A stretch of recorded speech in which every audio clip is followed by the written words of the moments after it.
नमस्कार दोस्तों, मैं राकेश। आज की वीडियो में हम बात करते हैं एक और तानाशाह जोसेफ स्टालिन के बारे में। तो अधिक जानकारी के लिए इस वीडियो को अंत तक जरूर देखें। जोसेफ स्टालिन वह शख्सियत है जिसको हीरो और विलेन दोनों के तौर पर देखा जाता है।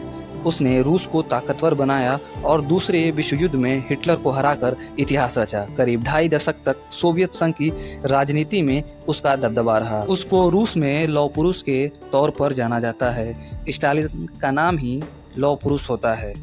जहां रूस में उसके योगदानों को याद किया जाता है, वहीं उन पर जुल्म और सितम की इंतहा करने का आरोप भी है। कहा जाता है कि उसकी नीतियां ने लाखों लोगों की जान ली। आइए आज उसके बारे में कुछ खास बातें जानते हैं। जोसेफ स्टालिन का जन्म 18 दिसंबर 1878 को जॉर्जिया के एक छोटे से शहर गोरी में हुआ। वैसे बाद में उन्होंने अपना जन्मदिन 21 दिसंबर 1879 कर लिया। जॉर्जिया उस समय रूस के जार साम्राज्य का हिस्सा था। जिस जोसेफ स्टालिन ने हिटलर जैसे ताकतवर तानाशाह को मात दी और खुद एक ऐसा तानाशाह बना जिस पर लाखों लोगों की बेरहम मौत का आरोप है, उसको ही बचपन में दूसरे बच्चे तंग किया करते थे। बात यह है कि बचपन के दिनों में स्टालिन बहुत कमजोर थे। इसी चीज का फायदा उठाकर अन्य बच्चे उन्हें तंग किया करते थे। स्टालिन की मां धार्मिक विचारों वाली महिला थी। उन्होंने करीब के तिबिलिसी शहर में स्थित एक सेमिनारी यानी एक धार्मिक शिक्षा संस्थान में उनका दाखिला करा दिया था। उनको जॉर्जिया के ऑर्थोडॉक्स चर्च में पादरी की पढ़ाई के लिए एक स्कॉलरशिप मिल रहा था, लेकिन उनकी दिलचस्पी धार्मिक शिक्षा में नहीं थी। उन्होंने चोरी छिपे कार्ल मार्क्स को पढ़ना शुरू कर दिया था। कार्ल मार्क्स की लेखनी के उन पर गहरा असर पड़ा। बाद में रूसी बादशाहत के खिलाफ चल रहे क्रांतिकारी आंदोलनों में दिलचस्पी लेने लगे। उन्होंने सेमिनरी में परीक्षाएं भी नहीं दी। इस वजह से 1899 में स्टालिन को सेमिनरी से निकाल दिया गया। स्कूल छोड़ने के बाद स्टालिन सरकार विरोधी आंदोलनों में सक्रिय हो गए। उन्होंने मजदूरों के प्रदर्शन और हड़तालों में हिस्सा लेना शुरू कर दिया। फिर लेनिन के नेतृत्व में शुरू हुए बाल्शविक आंदोलन में हिस्सा लिया। बैंक डकैती समेत कई आपराधिक गतिविधियों में भी शामिल रहे। इस तरह से इकट्ठा हुए पैसे से वह बोल्शेविक पार्टी फंड में मदद करते थे। उनको 1902 से 1913 के बीच में कई बार गिरफ्तार किया गया और जेल भेजा गया। उनको साइबेरिया भी निर्वासित कर दिया गया था। 1906 में स्टालिन ने एकाटेरिना काटो से शादी की। उनको एक बेटा हुआ जिसका नाम याकोब रखा। याकोब ने दूसरे विश्व युद्ध के दौरान जर्मनी के खिलाफ लड़ा था। उसे जर्मनी ने युद्धबंदी बना लिया और वहीं उसकी मौत हो गई थी। एकाटेरिना की मौत के बाद स्टालिन ने 1999 में दूसरी शादी की। उनकी दूसरी पत्नी नाडेदा नदया अलेलियुआ एक रूसी क्रांतिकारी की बेटी थी। स्टालिन की दूसरी पत्नी ने 1932 में आत्महत्या कर ली। उस वक्त उनकी उम्र 31 साल थी। दूसरी पत्नी से स्टालिन की एक बेटी और एक बेटा हुआ। स्टालिन के शादी के इधर भी कई संबंध थे जिससे कई बच्चे हुए। 1912 में जोसेफ स्टालिन ने बाल्शेविक पार्टी की पहली सेंट्रल कमेटी में उनको नियुक्त किया। नवंबर 1917 में बाल्शेविक पार्टी रूस की सत्ता पर काबिज हो गई। 1922 में सोवियत संघ की स्थापना हुई और लेनिन उसके पहले राष्ट्र प्रमुख बने। इस अवधि में स्टालिन का कद बढ़ता रहा और 1922 में वो कम्युनिस्ट पार्टी की सेंट्रल कमेटी के सेक्रेटरी जनरल बन गए। सेक्रेटरी जनरल बनने से उनको काफ़ी ताकत मिल गई। उन्होंने सरकारी नौकरियों में अपने जानने वाले को भर्ती की और अपनी राजनीतिक बुनियाद मजबूत की।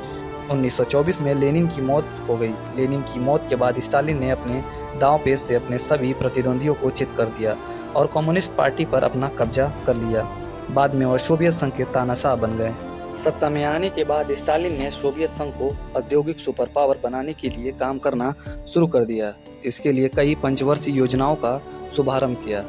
उनके विकास का मॉडल अर्थव्यवस्था पर सरकारी नियंत्रण पर आधारित था। उन्होंने किसानों से जबरन जमीन लेना शुरू कर दिया। लाखों किसानों ने स्टालिन का फरमान नहीं माना, जिसको सजा के तौर पर गोली मार दी गई या देश से निकाल दिया गया। लोगों की जमीन जबरन छीनने की वजह से पूरे सोवियत संघ में अकाल जैसी स्थिति पैदा हो गई, जिससे लाखों लोगों की मौत हो गई। स्टालिन ने अपने विरोधियों को कुचलने के लिए ताकत का प्रयोग किया।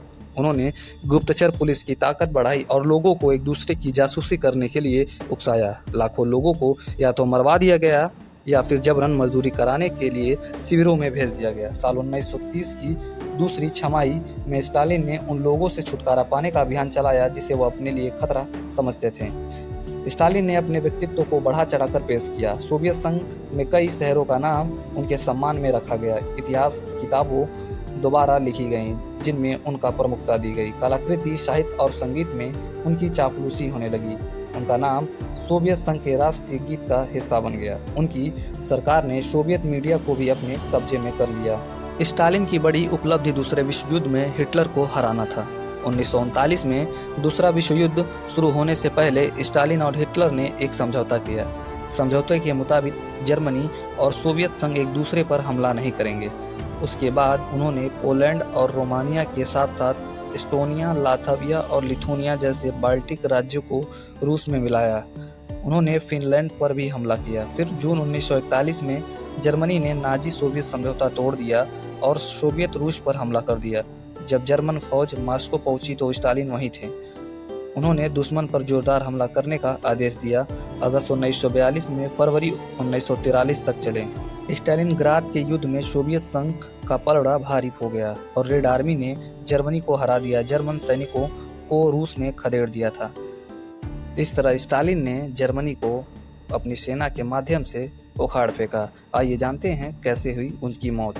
बाद के दिनों में स्टालिन को दिमाग से संबंधित बीमारी हो गई थी।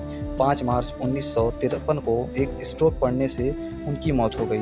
उसके शव को मॉस्को के रेड स्क्वायर स्थित मकबरे में सुरक्षित रखा गया। वहां उसका शव 1961 तक था। फिर उसके उत्तराधिकारी निकिता क्रुश्चेव ने जब सत्ता संभाली तो रूस को स्टालिन के प्रभाव से मुक्त कराना शुरू कर दिया।